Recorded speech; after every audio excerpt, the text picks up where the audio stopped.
इंसान का इंसान से हो भाईचारा, यही पैगाम हमारा। ये कहना है गोविंद धाम का।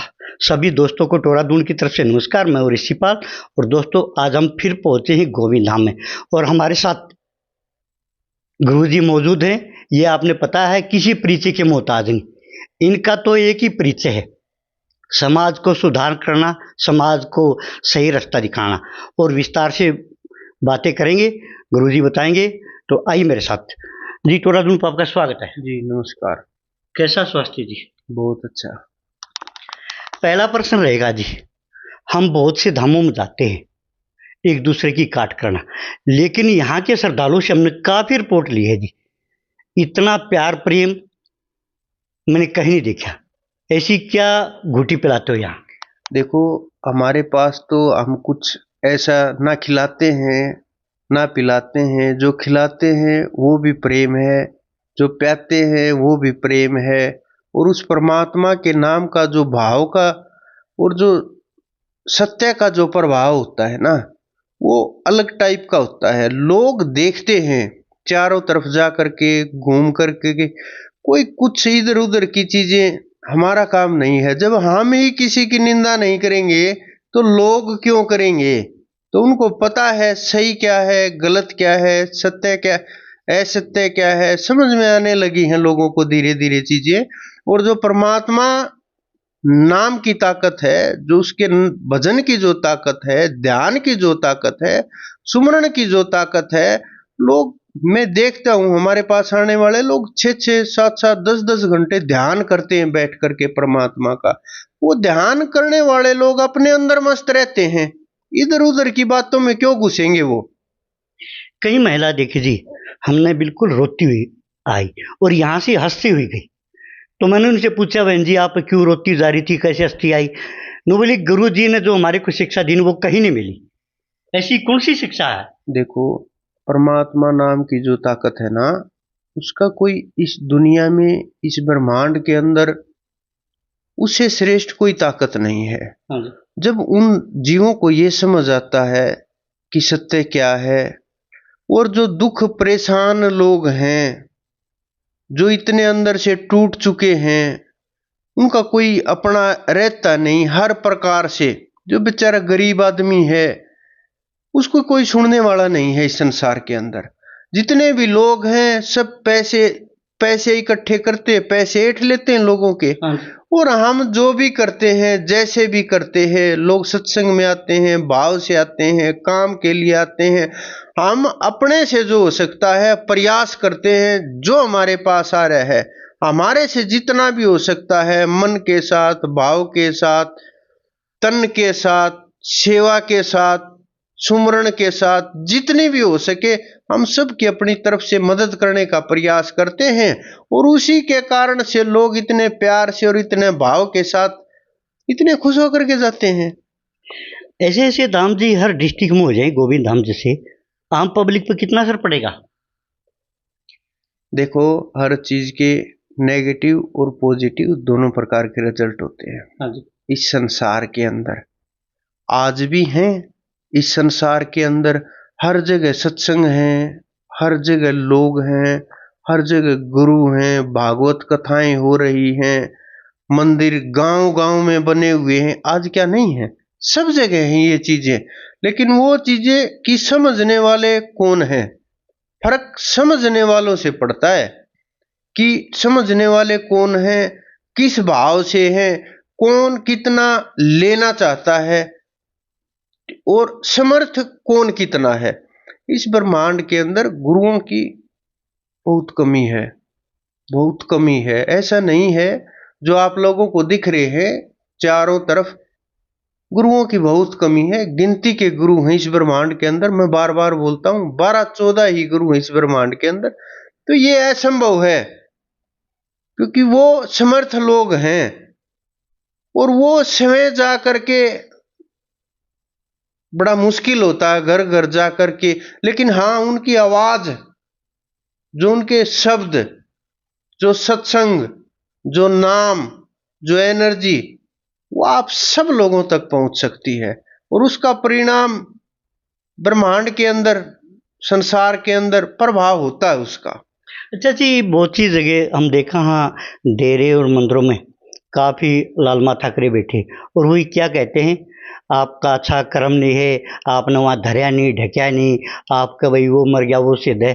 इन बातों में कितना यकीन है जी? देखो, जैसे प्रथम श्रेणी में पहली क्लास में बच्चे को एडमिशन दिलाते हैं, हाँ जी। तो उसको उसी प्रकार से समझाया जाता है। जब वो 5वीं क्लास में हो जाता है, फिर उसको उसी प्रकार से समझाया जाता है। तो ये श्रेणियां हैं। मैं मंदिरों की निंदा करने वाले आदमी नहीं है, और मैं कोशिश करता हूं इस निंदा से बचा जाए, क्योंकि ये जो हमारे मंदिर बनाए गए थे, ये हमारे उन संतों की समाधियां, हमारे जो पूर्वज थे उनकी मूर्तियां, हमारे जो आदर्श थे उनकी मूर्तियां, हमारे जो पूजनीय थे अवतार थे उनकी मूर्तियां, शिवलिंग, वहां जो स्थापित जो एनर्जी है ना, उसका उपयोग अगर अच्छे से हो जाए, हालांकि हम उनका लाभ नहीं ले पाते, लेकिन अगर बैठ करके वहां ध्यान किया जाए, सुमरण किया जाए, और भागदौड़ से दूर की भागे, एकदम से देखा और वापस भाग लिए, वहां इतना सा संबंध नहीं होता हमारा और मंदिरों का, इतना सा नहीं होता। हमारा जो संबंध होता है उसका जो लक्ष्य होता है कि वहां बैठ करके हम ध्यान करें, उस परमात्मा का सुमरण करें, उसको याद करें, और उसको अपने को उसके साथ जोड़ने का प्रयास करें, और ये कि ध्यान इतना मजबूत हो जाए, वहां की जो एनर्जी होती है मन के ऊपर प्रभाव करती है। कोई भी एनर्जी मन के ऊपर प्रभाव करेगी। अगर आपका मन पकड़ में नहीं है, अगर आप उस स्थिति में नहीं हो, अगर आप वहां तक नहीं पहुंचे हो, अगर आपका मन आपके कंट्रोल में नहीं है, तो हर प्रकार की चीजें मन के ऊपर प्रभाव करेंगी। तो वहां जो एनर्जी है ना, वो अलग ही लेवल की होती है।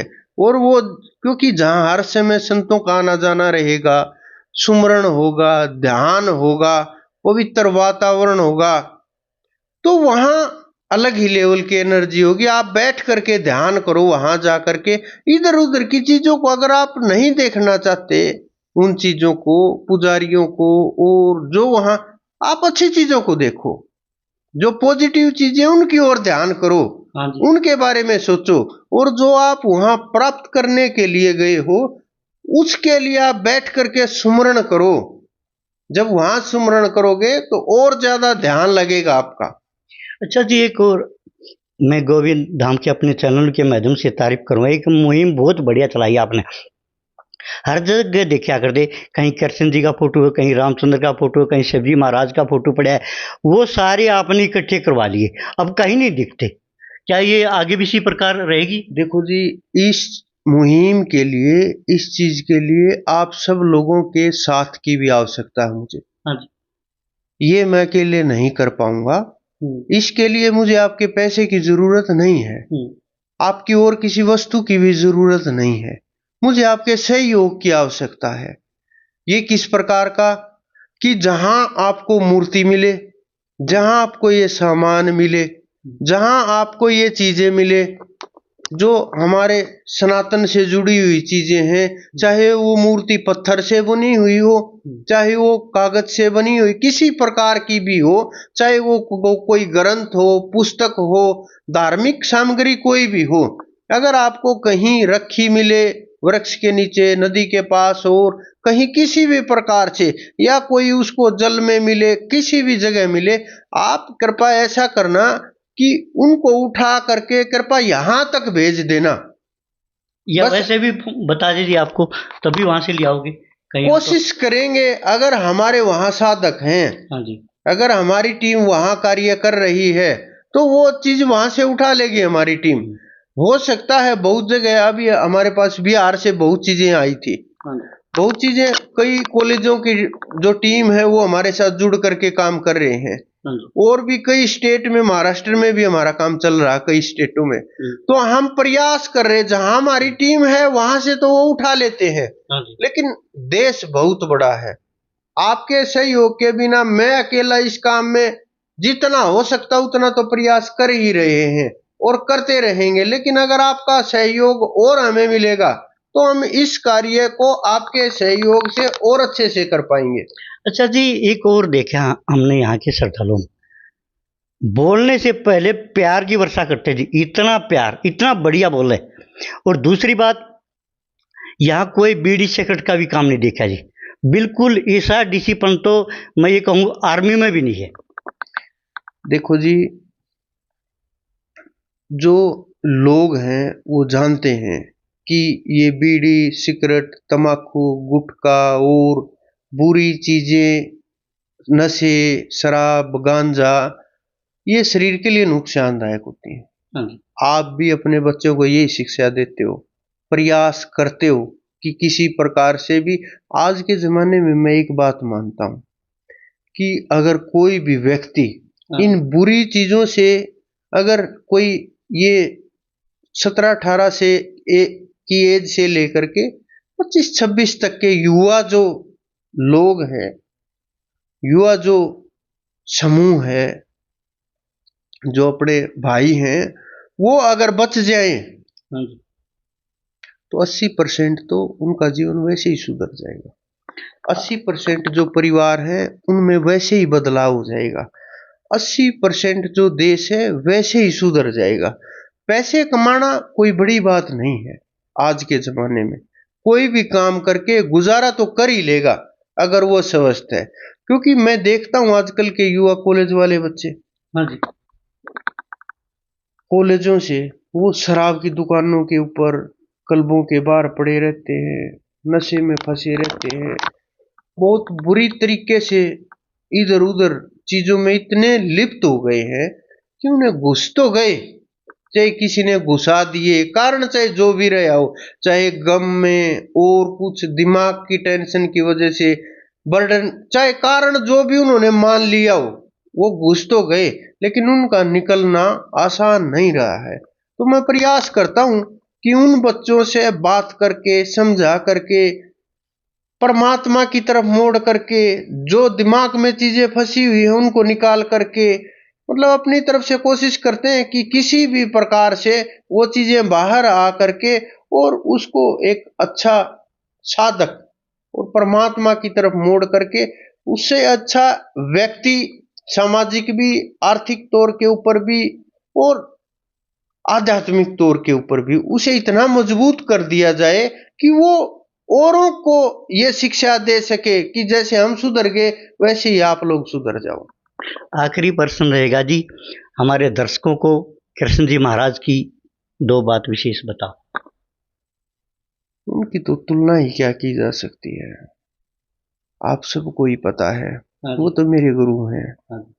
अगर आप जीवन में किसी संत के ऊपर भरोसा ना कर पाओ, महात्मा के ऊपर भरोसा ना कर पाओ, साधक के ऊपर भरोसा ना कर पाओ, साधना करना चाहते हो, ध्यान करना चाहते हो, परमात्मा की प्राप्ति करना चाहते हो, कम से कम उसको समर्पण करो, उस परमपिता को, उसके ऊपर विश्वास करो।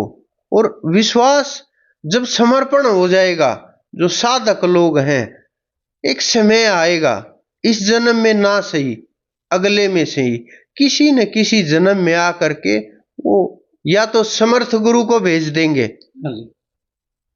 आपके जीवन में बदलाव आ जाएगा, नहीं तो वह स्वयं आपका हाथ पकड़ के और वो अपने पास ले जाएंगे। तो आप उसकी साधना करो, ध्यान करो उस परमपिता परमेश्वर का, उस अनंत का। और जो ध्यान के मार्ग पर चलेगा उसे बाहरी वस्तुओं से, कपड़ों से, वस्त्रों से, इन चीजों से कम ही फर्क पड़ता है। क्योंकि हम भी, आपने देखा ही होगा, कुछ भी डाल लेते हैं, तो उनसे ज्यादा सा बाहरी वस्तुओं से कम आंतरिक चीजों से साधक को ज्यादा प्रभाव पड़ता है। ये थे हमारे साथ गुरु रणदीप जी, जिन्होंने बहुत सी बातें विस्तार से बताई। और दोस्तों, आप भी कमेंट करके अपनी राय दे सकते हो। मैं टोरादून के साथ गोविंद धाम से, नमस्कार जी, राम राम।